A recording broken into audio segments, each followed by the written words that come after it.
तो आप सब बहुत परम सौभाग्यशाली हैं कि तंत्र की दीक्षा के लिए आप के अंदर इतना साहस पैदा हुआ है। ये साहस अनायास नहीं पैदा हुआ। अपने हृदय पे हाथ रख के देखिए, ये परम पूजनी बाबा और माँ के आशीर्वाद से आपके अंदर साहस पैदा हुआ है, क्योंकि उन्होंने ढूंढा है आपको, आपको चुना है, आप में संभावनाएं देखी हैं, आशाएं हैं, चुना है आपको। निश्चित रूप से कुछ लोग इस शरीर यात्रा में चाहे कुछ ही कदम जा पाएं, कुछ लोग लक्ष्य को पाएंगे, कुछ लोग बीच में भी रह सकते हैं, कुछ 10-20 कदम चल के भी रह सकते हैं, लेकिन जितनी यात्रा आप कर पाओगे ये आपके इस शरीर यात्रा का अनुभव होगा, और अगले शरीर यात्रा में ये अनुभव से आप आगे शुरू करेंगे। ये कभी अनुभव खत्म नहीं होगा। भगवान श्री कृष्ण श्रीमद् भागवत गीता में अध्याय 9 श्लोक 25 में कहते हैं, उसका भावार्थ है, अपनी शरीर यात्रा में, अपनी जिंदा में, अपने जीवन काल में जिसकी आराधना पूजा करोगे, जिंदा में उसके साथ रहोगे, मर जाने के बाद भी उसके साथ रहना होता है। यात्रा में साथ साथ हैं, इस शरीर के न रहने के बाद भी आप उनके साथ साथ रहेंगे, कभी भटकोगे नहीं। भटकाने वाली चीजें समाप्त हो चुकी हैं, केवल संकल्प आपका मजबूत बना रहे, फिर भटकने का सवाल है नहीं, भटकना समाप्त हो चुका है।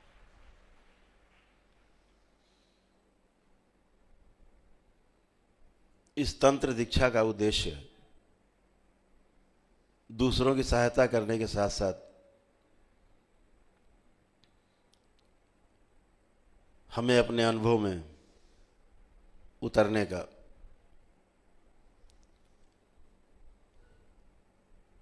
रास्ता बनाता है। यही अनुभव हमारी सीढ़ियां हैं, यही अनुभव हमें लक्ष्य तक ले जाएंगी। लक्ष्य है क्या?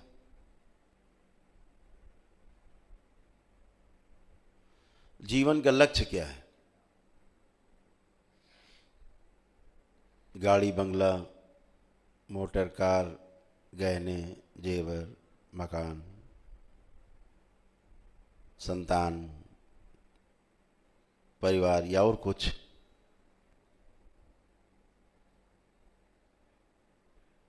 अपने अपने ज्ञान के आधार पर सबके लक्ष्य अलग अलग हो सकते हैं, लेकिन जब तंत्र दीक्षा में आप उतरते हैं तो लक्ष्य सिर्फ एक है,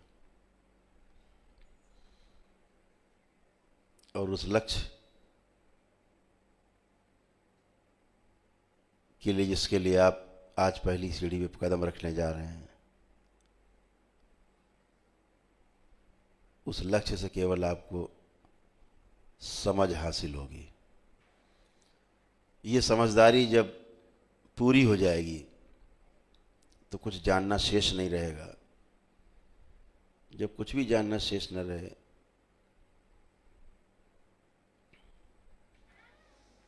तो पूर्णता होती है। तो इस शरीर यात्रा में जो हमारा लक्ष्य है वो हमारी हर शरीर यात्रा में पीछे रहा है। दुर्भाग्यवश अगर इसे आप नहीं पार कर पाए इस शरीर यात्रा में, तो अगली शरीर यात्रा में भी आपका लक्ष्य समझ को पूरा ही करना रहेगा। कैसे समझ पूरी हो जाए, यही लक्ष्य रहेगा, यही जीवन का लक्ष्य है। जीवन समझना चाहता है, हर चीज समझना चाहता है, अपने में, अपने आसपास, अपने चारों ओर, सृष्टि में हर चीज को समझना चाहता है। वह उसको समझने से छोड़ देता है जिसके बारे में उसे लगता है ये संभव नहीं समझना, छोड़ देता है। छूटा हुआ समझने के लिए फिर आना पड़ता है। इसलिए ध्यान रखो, कोई भी चीज समझने के लिए कुछ छोटा बड़ा नहीं है। अगर छोटा है बड़ा कुछ भी है तो आपका संकल्प है। संकल्प आपका छोटा है तो बड़ी चीज नहीं समझ पाओगे। संकल्प आपका बड़ा है तो बड़ी से बड़ी चीज़ खुद सामने आएगी और आपको समझाएगी कि हम इस तरह से हैं। तो ध्यान रखो, बड़ा लक्ष्य नहीं है, बड़ा है आपका संकल्प। तो संकल्प को मजबूत रखो। एक बार लक्ष्य तय कर लिया, अब आपका ध्यान आपके संकल्प पर होना चाहिए, आपकी प्रतिज्ञा पर होना चाहिए, जो आपने ठाना है उस पर होना चाहिए। लक्ष्य तो मिल ही जाएगा। लक्ष्य तो होता ही भेदने के लिए है। तो ध्यान रखो, मजबूती हमें संकल्प में चाहिए। लक्ष्य को बार बार ध्यान देने से क्या होगा? एक बार गहरे से संकल्प कर लिया लक्ष्य के लिए, रास्ते में चल पड़े, दिल्ली जाना है, अब चल दिए। गाड़ी है तो ठीक, गाड़ी नहीं है तो ठीक, पैदल भी ठीक, लेट के जाना पड़े बार बार तो भी ठीक। संकल्प मजबूत होना चाहिए, दिल्ली पहुंचना है। एक बार तय हो गया, दिशा तय हो गई। आज आपकी दिशा तय हो रही है आपके संकल्प से, आप यहाँ बैठे हो। तो संकल्प जितना आपका मजबूत रहेगा उतना ही आपकी यात्रा सुगम रहेगी। संकल्प जितना कमजोर होगा यात्रा आपकी कठिन होने वाली है। तो हमेशा ध्यान आपका आपके संकल्प पर हो। लक्ष्य आप तय कर चुके हो, लक्ष्य डिगेगा नहीं, तब तक नहीं डिगेगा जब तक आपका संकल्प मजबूत रहेगा। तो आप सभी को हमेशा ध्यान रखना है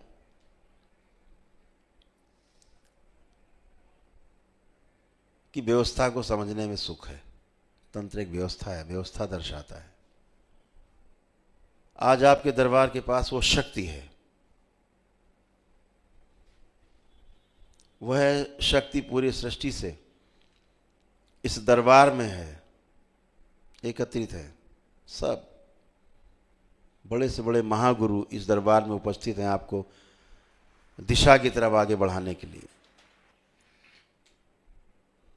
अनुभव कराने के लिए। सब महागुरु हैं ही। परम पूजनीय बाबा जी के साथ साथ तमाम महागुरुओं का मेला है यहाँ पर, जो केवल किताबों में लिखे हैं सिर्फ उतने नहीं, जिन्होंने कंदराओं में अपने पूर्ण होने के बाद शरीर भी छोड़ दिए, जिनका नाम भी नहीं जानते आप, सभी की निगाहें इसी तरफ हैं, आपकी तरफ है, आपकी संभावनाओं की तरफ है। तो आप अकेले नहीं हो, तमाम महागुरु आपकी सहायता के लिए। केवल संकल्प आपका मजबूत होना चाहिए। लक्ष्य तो आप तय कर चुके। यह शक्ति दरबार की आपकी कुंडलिनियों को क्षण में खोल सकती है, क्षण में बंद कर सकती है, क्षण में कुंडलिनी आपकी व्यवस्थित कर सकती है। जब तक कुंडलिनी व्यवस्थित नहीं होती, आपके संकल्प होते ही करते ही सबसे पहले आपकी कुंडलिनी को मजबूत करता है, दिशा देता है, ताकतवर बनाता है, निरोगी बनाता है, प्रकाशित करता है। बहुत लोगों की कुंडलिनियां सूक्ष्म में कटी फटी रहती हैं, रोगी रहती हैं, दिन भर देखते हैं हम लोग। अगर कुंडलिनी को व्यवस्थित ना करें तो आपका भी आपका शरीर भी स्वस्थ नहीं हो सकता, रोगी बना रहेगा। भोलेनाथ के गले में वासुकी अनायास नहीं है, आपके साथ भी आपके वासुकी, वो जोड़ा आपके साथ भी है कुंडलिनी के रूप में।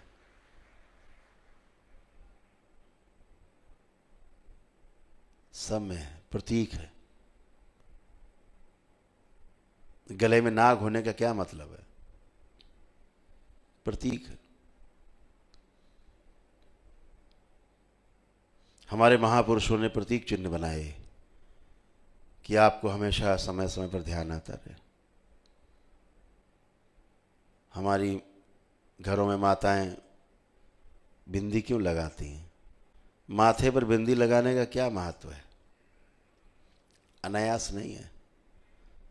तमाम रूढ़िवादी लोग, दूसरे मजहब के लोग मजाक उड़ाते हैं कि वो माथे में चिपका लिया गोल गोल, हमारे यहाँ तो लगाते नहीं। तो अंदर से आवाज़ आती तुम उसके बारे में जानते ही नहीं, इसलिए लगाते नहीं।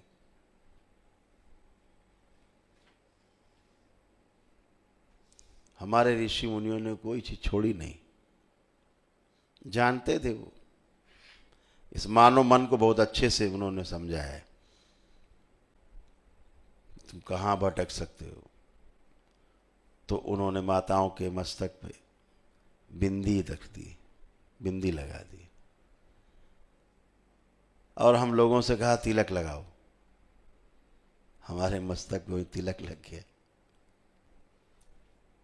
गृहस्थ जीवन में जब जब धर्म पत्नी के मस्तक पर बिंदी दिखेगी, तब तब आपको आपका अपना आज्ञा चक्र, आपका शिवनेत्र याद आए। इसलिए वो मस्तक पे बिंदी है उनके, कि लक्ष्य तुम्हारा इधर है, खो मत जाना। इसलिए पत्नी के मस्तक पर एक बिंदी रख दी। ये है तुम्हारा लक्ष्य, जो तुम्हारा अपने मस्तक पर ध्यान देना है, अपने आज्ञा चक्र पर ध्यान देना है, ज्ञान अर्जित करना है, शिवनेत्र पर ध्यान देना। छोटी छोटी चीजें रखी उन्होंने। मांग में सिंदूर क्यों भरा, महिलाओं को ढीले वस्त्र क्यों पहनाए, योगियों को ढीले वस्त्र क्यों पहनाए, जवानों को, जो मिलिट्री के जवान हैं, अब सेना में हैं या किसी सुरक्षा में हैं, उनको कपड़े टाइट पहनाए जाते हैं, बेल्ट और टाइट पहनाई जाती है, एकदम कमर कस दी जाती है। हमेशा देखा होगा जितने वॉरियर्स थे, लड़ाकू होते थे, योद्धा होते थे, उनकी कमर में पट्टी बंधी होती थी, खींच के, एकदम खींच के पूरी कमर कसी होती, देखा होगा आपने। जूडो कराटे भी देखे होंगे, जो लोग सीखते हैं या पारंगत होते हैं, तो कमर कसी होती है पट्टे से। सेना के जवान बेल्ट कसे होते हैं, अगर ये ना कसी जाए ये लड़ नहीं सकते, लड़ने का कोई उपाय नहीं। आप बेल्ट खोल दीजिए, वो लड़ नहीं सकता। अखाड़े में पहलवान लगोटा कसता है मजबूत, तो लड़ पाता है। उसको चड्डी पहना दीजिए अमूल की, नहीं लड़ पाएगा, नहीं लड़ सकता है। कमर कसी होनी चाहिए। तो लड़ने के लिए शरीर कसा होना जरूरी, महसूस होना जरूरी। ध्यान के लिए, साधना के लिए ऐसा लगे कि वस्त्र ही नहीं है शरीर पर, ऐसा होना चाहिए। तो दोनों तरफ हमारे ऋषि मुनियों ने, हमारे महापुरुषों ने बहुत काम किया इस पे, और हमें सब कुछ दे गए, कुछ छोड़ा नहीं, कुछ बचा नहीं। तो हमें सब अपने ऋषि मुनियों के बताए हुए मार्ग पर चलना है, उसका पालन करना है।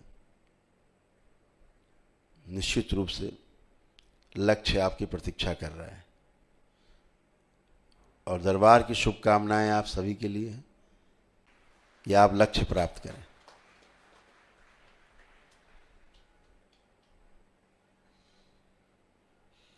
स्कूल में भी टीचर की क्लास में 50 बच्चे अगर होते हैं, टीचर का प्रयास रहता है कि 50 के 50 फर्स्ट डिवीजन आए।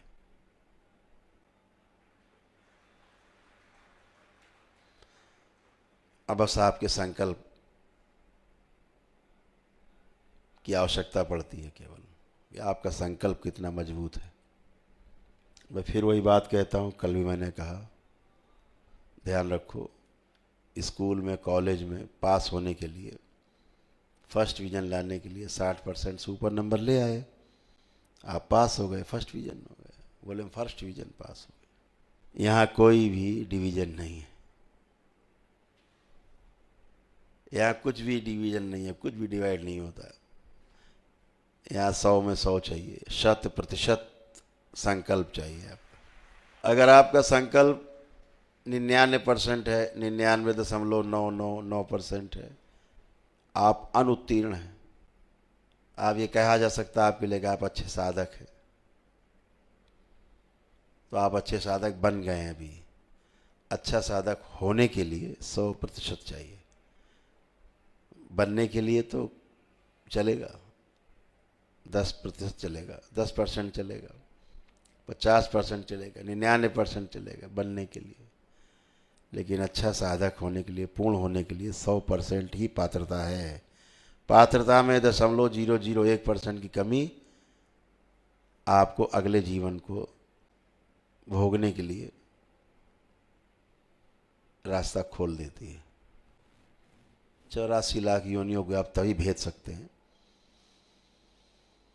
जब आपका संकल्प 100% हो।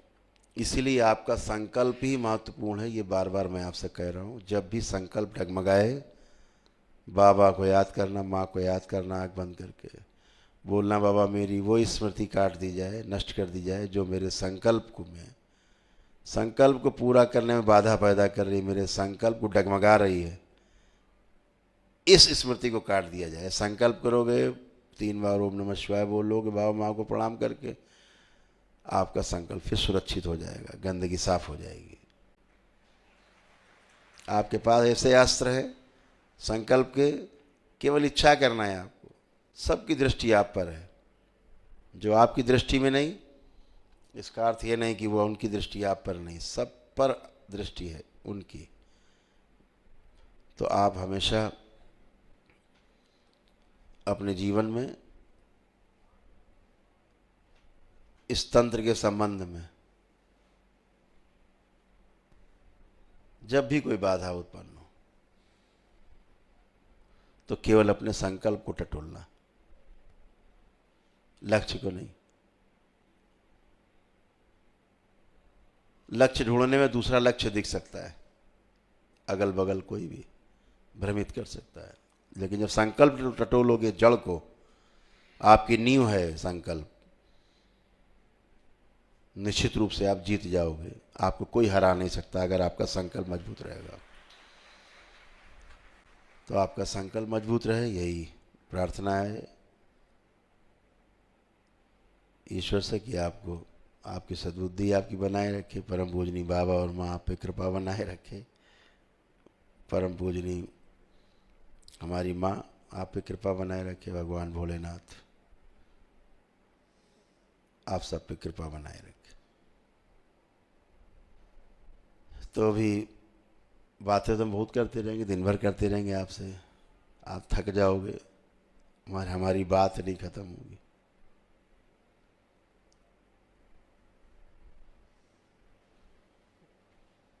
इस दरबार का जो लक्ष्य है, एक आपका लक्ष्य है मानव जीवन का, एक दरबार का लक्ष्य है। दरबार का भी लक्ष्य है कि तुम कितना भी भटको, दरबार तुमको पटक पटक के, उठा उठा के, गिरा गिरा के तुम्हारे लक्ष्य तक पहुंचा जरूर देगा।